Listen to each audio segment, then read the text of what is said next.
Hi, everybody. My name is Kelly Kendall.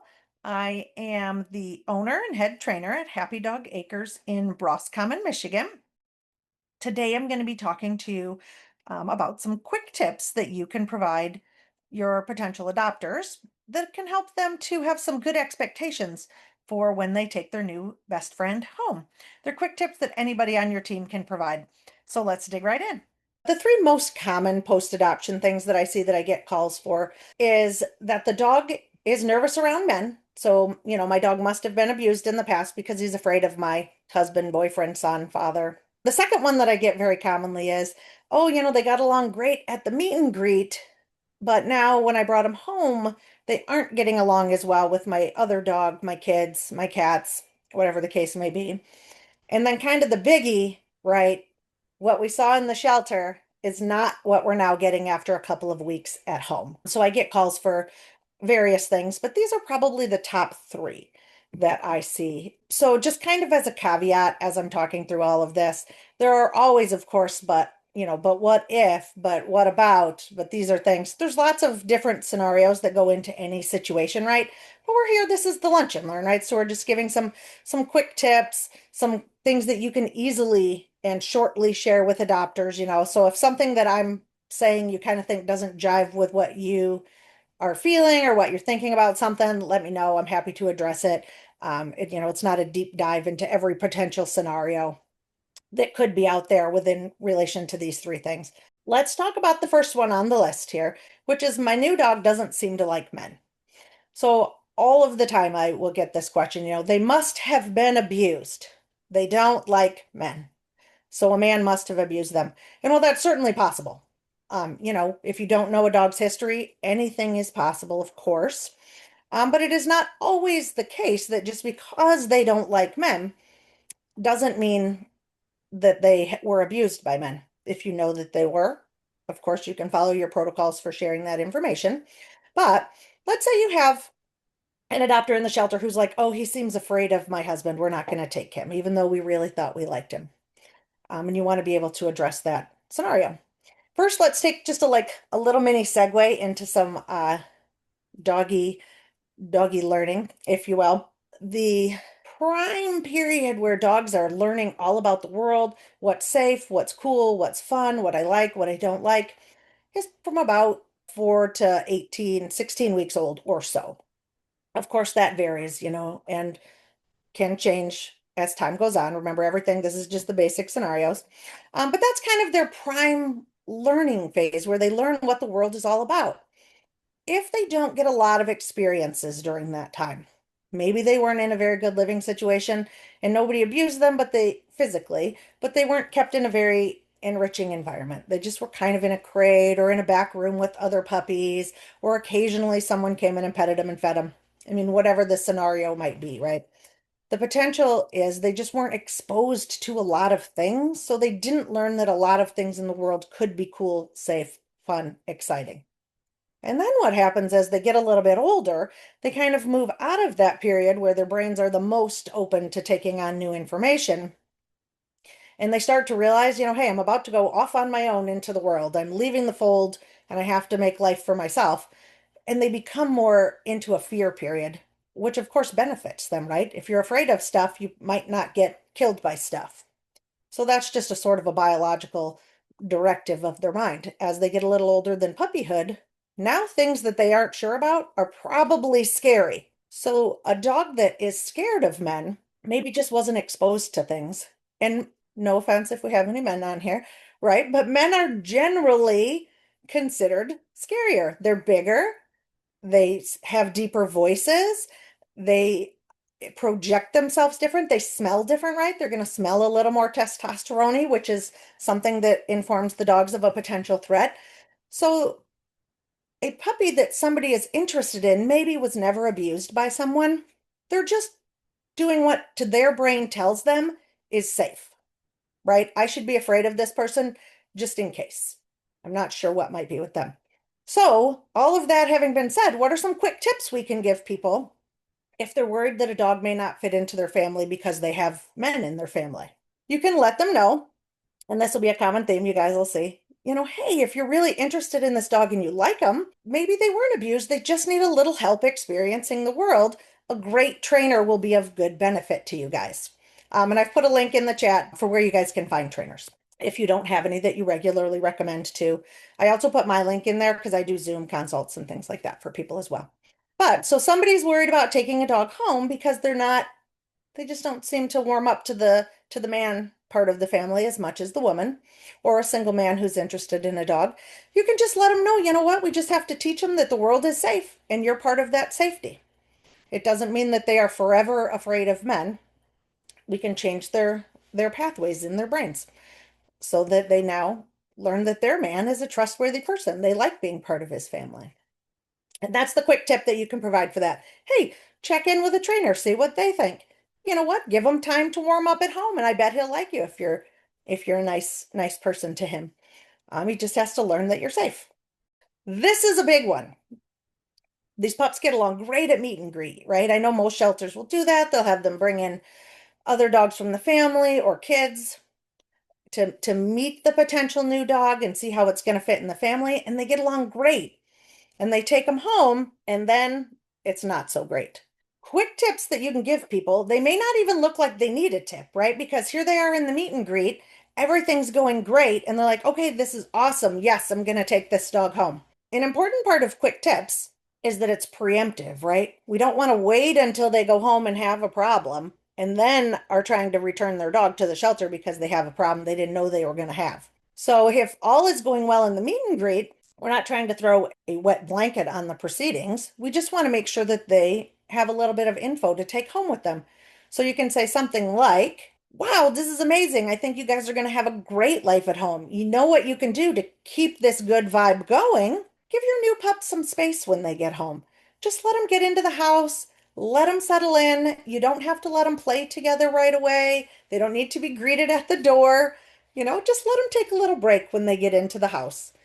And then you can go from there. Another quick tip that you can give them is, when you first get home, this looks great. And we want to make sure that you guys have this going at home as well once you're back on your own. When you first get home, just let this new pup sniff the whole yard all by themselves. No kids, no other dog. You can go out there with them, certainly on leash if it's not a fenced or safe environment. Go ahead, just let them sniff your whole yard. Let them figure out what your house is all about so that they don't have to try and do that with another dog who's all excited that they have a visitor, right? Your own dog feels comfortable at home and is excited to have a visitor. This one just needs a little time to settle in. Another quick tip you can give people for this scenario is make sure that the new dog doesn't displace your current dog. If your current dog always gets the left side of the couch, that's still their side of the couch. You don't have to shoo them off. But make sure then that the new one has their own space. Maybe they get the right side of the couch so that they're building their own patterns, right? That's what we want them to be able to do at home is the new dog builds and creates their own space. They don't have to figure out where it is. We're going to kind of direct them. So that's the point of this tip is that the old dog isn't, oh my gosh, why is this dog coming in here and taking all my things and smelling all my people, right? Make sure that your old dog still has all of their own spaces available is a big one. Or kids, right? So here we have a brand new dog coming into the house. They don't know what's going on with their life. Who knows what their life was like before they came to the shelter? They've been in a shelter, which is a stressful environment. Now here they are off to another new place with kids, which they maybe have or haven't seen before. New dogs, new people, new neighbors, new smells. So when people want to introduce their kids to the dog at home, the same rule should apply. Like, oh, you know what? This dog here at the meet and greet's getting along great with your kids. To make sure that that's going to happen at home, just let the dog come in, let them figure out the house. The kids can take a break and we will reintroduce them at home after he's come in and figured out where he's at. Nobody wants their kids to be nipped right as a dog is walking in the door and doesn't even know where they are. And kids, of course, are excited. Here's their new dog coming home. They want to see him. They want to pet him. They want to play with him, which is great. And so you don't want their first experience to be they got bit or nipped at or barked at by a dog that everything all went great at the shelter. I can imagine that a parent's first reaction is like, oh, that's it. They're going back. They nipped at my kid, which could be prevented by just letting them know, hey, when this puppy gets home, let him explore the yard and the house without interacting with the kids. And then maybe in a calm setting later, once they feel a little more comfortable, reintroduce the kids to them in a quiet way. Another good tip for kids is, hey, when your kids are first meeting them at home, just to keep all this goodness going, make sure they kind of keep their hands low at their side. Let the dog sniff them, and then just walk away if it wants to. This will be very hard for kids, but is a good quick tip for parents. If they can just have their kids be chill kind of at home, hands to their side, dog can sniff and walk away. And the same goes true for cats. This is another one, right? Oh my gosh, I thought my dog was going to get along with cats, and instead he's going crazy. So quick tip there, when you take your new pup home, make sure your cat has a place to get away to. If the cat can get away, that's often helps them to be less worried about the dog and the dog to be chasing them.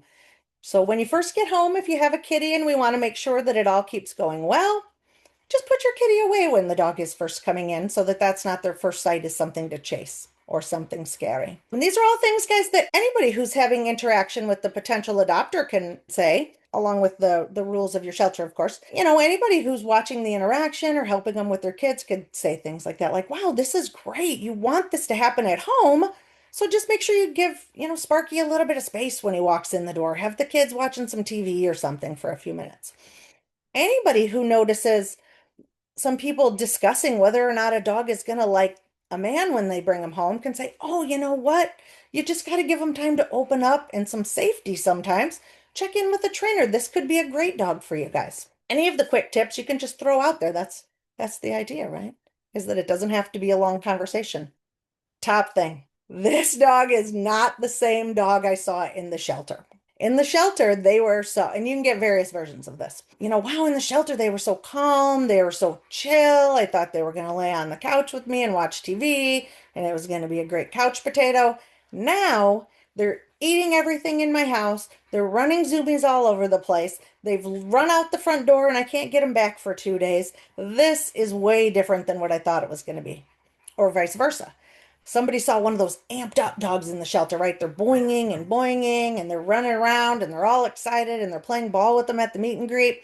So they think they're going to be a great hiking companion or kayak dog or whatever they want to do. And then they get them home and all this dog wants to do is sleep, right? They just want a couch potato out and the people can't get them to walk or move to save their lives. This is something that you guys probably hear, I would imagine. And you guys are probably used to it, right? The shelter's a tough place. So you may see a dog that's just completely shut down in the shelter. Everybody has a different reaction to stress. So maybe some dogs' reaction to stress is just like nothing. I will do no behaviors. I don't know what's right. I don't know what's wrong.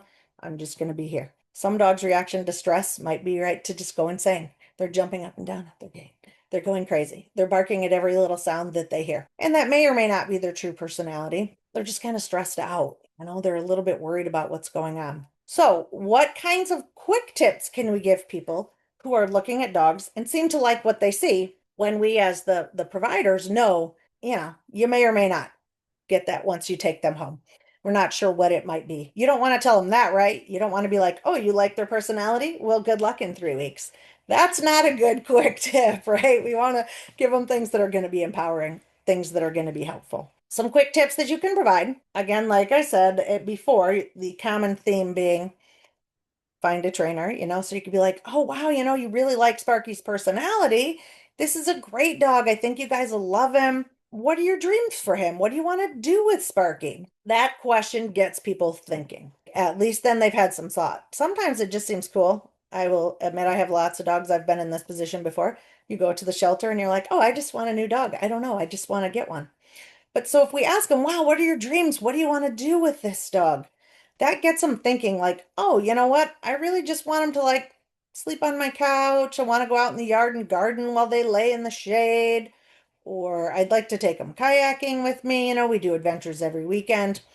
If you ask them that question, wow, what do you want to do with him? This dog is great. They start thinking. And then you can provide kind of like the second follow-up question, quick tip, which would be, the best way to make sure that those dreams come true? We've got a whole list of trainers that you can, or we have a trainer, or wherever you guys refer to. You can check in with a trainer and make sure you get them off to the best start. Make sure that they're going to be comfortable with your kayak. You can learn how to help them with that. Or, oh, you really want to make sure that they stay calm and chill? Well, let's, when you get home, create a nice calm environment for them. Just set them up for success. Help them learn that's the rules of the house, is that it's very chill. And before you get any problems with them, check in with some trainers, see what they think about helping you get set up, with some lessons so that you can achieve that dream. This is always the best advice that you can give people if you're concerned there might be issues with adoption, even if you're not concerned, because you never know, right? You just don't know what'll happen with their household. As a trainer is a great option for you. They're going to help you meet that dream. They're going to help you to make sure that this nice, calm dog you see stays calm and fits in with your family. Another quick tip is you guys know I see that you're checking out Sparky here. Dogs' personalities take a little bit of time to develop when they get home. What are you guys open to? He's pretty chill right now. Are you guys open to a different kind of behavior? And even though that's not so much of a tip, it's more like it does get them thinking about it, right? Because if it is absolutely a no-go that they have a wild dog, maybe they have a new baby, maybe they have elderly relatives, whatever. But if it's absolutely a no-go, that at least opens up the idea that all dogs are not always what they seem in the shelter. And if you need an absolute couch potato, you don't want a 120-pound dog that is going to turn into not a couch potato. That's like a recipe for bringing them back, right? If they have an elderly mom and this 120-pound dog starts jumping all over her. So at least opening up their mind to what do you think about if their personality were a little different after you took them home? They can start thinking about it. So that's a good, and then that gives you guys as the team at the shelter an idea, right? If it's an absolute no-go that the personality might be different, you can help work them through that with your regular protocols. If they're not so concerned, like, oh no, we just like, whatever they want to do, that's the life we want to give them. Okay, great. Then if they get home and things are a little different, they're not going to immediately be thinking about return. That's a little bit of a tough one to navigate as far as quick tips because you're probably going to have to give them a little bit more questions and then see how they reply. What's your dream for this dog? What would you feel like, if at home he was a little different? Quick tip. Do you know that sometimes in the shelter dogs are a little bit stressed and just like us, we aren't our normal selves when we're stressed. Dogs aren't always either. Trainers are a good option to help you through that. We have a list or however you guys refer, of course. The first question that I had was people are bringing cats back because they got a new dog or a puppy. So I guess that's going to depend on if the people bringing in the cat have any openness to talking, right? I mean, are they coming in and saying, man, I think I have to give this kitty away so that my dog doesn't kill it? I mean, they're just concerned for their cat's safety in that case, right? So you might be able to have a conversation with them saying, oh, you know what? Your cat just needs their own space or possibly somewhere high that they can get up is a quick tip. Are you willing to kind of create a kitty space? Then your cat could be safe. Flip side of that is, are you willing to confine your puppy? If you have a puppy, not only will your cat be safe if they're confined to a, large enough crate, X pen, room, but if you keep your puppy secured into an area like that, your kitty will be safe and you're going to prevent problems with your puppy as they grow up, right? Destructive problems, peeing problems, things like that. So, hey, two birds with one stone. We've saved your kitty and we've prevented puppy problems going forward. So that's one tip that you could give about that. Another tip, if people are getting the dog from you guys and then are concerned about their cat, it would be the same one, right? Make sure your cat has space. Make sure that your dog has their own space that they can't get after the cat. The biggest challenge is people don't know how to prevent it before it happens. So if people show up with their kitty that they want to surrender because they're worried about them, if people are worried about their cat, a little bit of, again, informative information. You know what? You can keep your dog on a leash. So if they're thinking about going after your cat, if they're looking at the cat, you just pick that leash up and then you can prevent that from happening. So those are a few tips for that. Stranger danger, so dogs that get home. A quick tip for that would be if you find that your dog is afraid of people, give them space. They don't have to, especially when they're new to the home, they don't have to interact with people. Lots of times, I'm not sure where this advice comes from, but people will think like, oh, if I just have strangers come over and give my dogs treats, then they're going to start to like strangers. That is most of the time not going to work out because the dog now has a conflict, right? Like, geez, I do like treats, but I'm afraid of that person. Should I go get it? Will something bad happen if I do? How badly do I want the treat? I'm just not sure. So in a case like that, where dogs have some stranger danger, the best quick tip is if your dog is nervous about something, just whether it's a stranger or anything else, remove them from the situation. So if somebody comes into your house and they're really worried about them, just put your dog in their safe space, their crate, a back bedroom, the yard if it's a safe, enclosed place where they're not going to run off, wherever they feel safe. So that's one quick tip. The second quick tip is make sure that your dog knows that you are the safe space. If your dog is telling you they're afraid of somebody and you make them meet somebody, you're now part of the fear squad, right? Like, oh my gosh, my mom, my dad, my person made me do something that I was afraid of.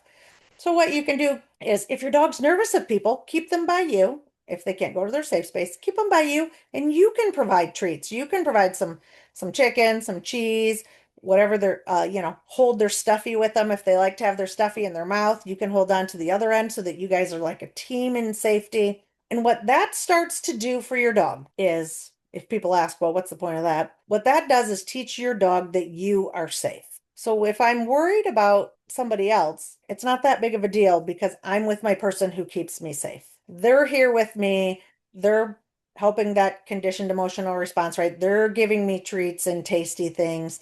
They're helping me to feel better. I wasn't put into a situation that I was definitely sure was going to happen and I was going to hate. Now here I am just with my person. I don't have to do something I was scared of. I trust you. We're a team together. And the stranger is over there minding their own beeswax.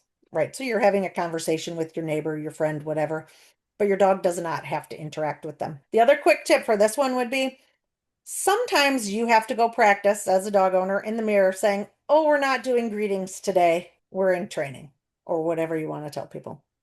Because many people will say, oh, you've got a new dog. And they just go right into trying to get them to sniff their hand or trying to pet them so that they know they're safe or whatever the case may be. So practicing saying, oh, we're not doing greetings today makes you feel more confident to do it in real life because otherwise you feel kind of rude, right? If you tell your neighbor, sorry, you can't pet my dog. Or even if it's not true, oh, my trainer said not to let him meet people this week because we're doing some practicing. You can blame anything on your trainer, right? My trainer said don't do greetings today. Then you don't have any problems with your neighbors or your friends who want to interact with your puppy and you are protecting them. The dog's only a dog. So this is also a good quick tip for your adopters. Be an advocate for your new dog, right? They don't have anybody else. If you just let people do whatever they want to do in the name of niceness, right? Your neighbors just want to meet your new dog. So, but if you just let everybody do what they want to do, then you're not looking out for the best interest of your dog. You don't have to tell the adopters that part. That's information for you guys. You can just tell them being their advocate is the best way you can take care of them. The best way you can help with stranger danger is to let them know that you're a safe place. Okay, destructive behaviors is a huge one. If you guys aren't looking at the chat, it says, how do we address destructive behaviors in the homes when the owners do not want to confine to a crate or a room? There is no easy answer to that question. Prevention, you have to prevent stuff from happening. So if you have a potentially destructive dog and you're going to just leave them free in your house, then the quick tip is be okay with the destruction. I mean, realistically, I mean, they're only dogs, right? We cannot just want them to do something and then make it happen. So, to help with that, you can talk to people about before it happens. Always prevention is the best, of course. So, you can say, hey, this is a new dog. We're not sure in your home what's going to happen. We want to make sure that your relationship is a success. You will be very unhappy if you come home and everything in your house is destroyed. Best tips for preventing that are to utilize a safe space. I mean, if they don't want to confine them in some way, it does not have to be, right? It doesn't have to be a tiny crate, but it might need to be a laundry room. It might need to be a dog room. I mean, give them a whole room if they're worried about it. But I think in reality, they're going to have a hard time preventing destruction if they don't want to crate them or put them in a room or take them with them. I mean, that's a choice, right? If people are retired and they don't want to leave their dog home alone in a crate, a car is a perfectly good option. And then they're not at home destroying things. There's loads of scenarios, right? I don't mean put them in a car and leave it roasting hot and close the doors and be gone to a movie for 2.5 hours. But if they're running out to Walgreens, there's two of them. They can leave the car running. You can take the dog with you. But again, prevention is a lot of help. So if they're concerned they're going to have destructive behaviors at home, they are anti-crating. Or, I mean, there are dogs, right, that can't be crated. can't be in a room. There's not a quick tip to help that. That is something that they're going to need a trainer for. If they have a dog that cannot be left alone, can't be crated, is going to destroy stuff, the quick tip is you got to find a trainer, a good trainer, force-free, positive reinforcement, right? The answer to that solution is not slap a shock collar on them and go to town. They're going to need to find a trainer if they can't or won't confine the dog and there are concerns about destructive behavior. So another thing that you can do if dogs want to destroy stuff, they're nervous. You can offer them things that are either indestructible, right? We all know there's no such thing, but things like Kongs that are safe. If we're giving them things that are safe or that are acceptable to be destroyed, you might get one of those like flat squirrels, right? They don't have stuffing, they don't have eyeballs. Quick tip could be let them destroy all the flat squirrels they want. It's better than your couch, your walls, your chairs, your laundry baskets, your kids' toys. The list goes on. So they could be offered a stuffed animal, they could be offered a semi-indestructible toy, always with safety in mind. Dogs that are going to eat a flat squirrel, that's not a good option. But many dogs just want something in their mouth and they feel safe about it. Sarah has asked me to go over the airplane game to assist in impulse control and jumpy behavior for once dogs get home. So this is something you guys can give. Anybody in the shelter that knows how to do it can give it as a quick tip for something to use at home. I do not have a snack on me, so pretend. Airplane game is essentially slow feeding, right? A lot of us have seen that with kids. Here comes the peas. Like make it exciting and they open their mouth and in they go. Similar idea for dogs. We want them to be doing something moderately still. Sit's great, but if they don't want to sit, if they just want to stand and they're standing still and not jumping, also fine. You're going to take a piece of their food. How high you go over their head depends on how good the dog is at this. So if you have a Chihuahua, you do not want to go way over your head and slowly bring the food down, right? That's like miles to a Chihuahua. But the idea is you're going to go some distance over their head where they can successfully remain seated or standing. And you're going to slowly bring the food to them. How slowly depends on how good the dog is at this game because we want success. The goal is not 800 reps where none of them are success. So if slowly looks like this to your dog, or if slowly looks like this, depends on the dog's ability. So slow is relative. You're going to slowly bring the food to the dog and then put it right into their mouth. If the dog is kind of bitey because they just aren't used to being delivered treats or whatever, wear a glove. Because what you do not want to do is bring it down and they're being pretty good, but they go to take it and then you're like moving your hand like this, they're gonna start jumping. Which is the whole point, right? Like that's what Sarah was asking about. To avoid jumpy behavior is what this helps with. So you're gonna go slow. If you need to, wear a glove. A glove will help prevent you from getting bitten. And you can tell your people this too, right? You're gonna wear this game, play this game, wear a glove if you need to. Your hand is going slowly in one direction and delivers the treat right to the dog. Another tip, if they are bitey, the treat should be large-ish, right? If you have a teeny weeny treat tucked in here, by the time it gets to the end of their snoot, they can't see it, right? They don't know where it is because their eyes are way back here and their snoot's out here. So you want to make sure it's big enough that they can easily tell what is treat and what is your hand. That will also help with the biting. Slowly deliver it. If they jump or they like lean up like they're going to take it, right? Because the whole goal is impulse control. So if they start leaning up like they're going to take it, you're not going to pull it away because they might jump. What you're going to do is then put it behind your back real quick or close your hand so that the treat is gone. It is no longer on offer. And then once they kind of settle back in, you can go choop and deliver right into their mouth quick for them. This helps loads with impulse control, right? They have to wait. They have to manage their own behavior. If they jump, the treat leaves. If they try and take it, the treat leaves. And so they learn pretty quickly to nicely wait. And you can initiate the game by just basically showing it to them, right? You might even walk in the door and they're all excited because you're home. And we want to be kind, right? If our dog's excited that we're home, we don't want to tell them off. So now they aren't, it's not a good experience. So what would be a good experience? You walk in the door and your treat is held up high and they go, "Oh, I know this game. I'm supposed to wait until it comes to me." And then you can bring it down and give it right to them. And now you had a good experience with the dog. They're empowered, right? They knew what to do. They didn't have to guess what they were supposed to do. They didn't make anybody mad, so they didn't get told off. You didn't get hurt. You didn't get jumped on by your dog and get scratched up or pushed back out the garage door or whatever the case may be. So we've now had a huge success in relationship building, trust building, and just general enjoyment of each other, right? Everybody's happy. I'm a dog. I got a treat and I rocked it. I'm the best. The person's like, yes, my dog didn't jump on me. This was amazing. And so we're all happy, right? And now we want to do something else. And the segue to prevent them, everybody going, woohoo, we're happy. Now the dog jumps because they're excited, is drop the next treat on the floor.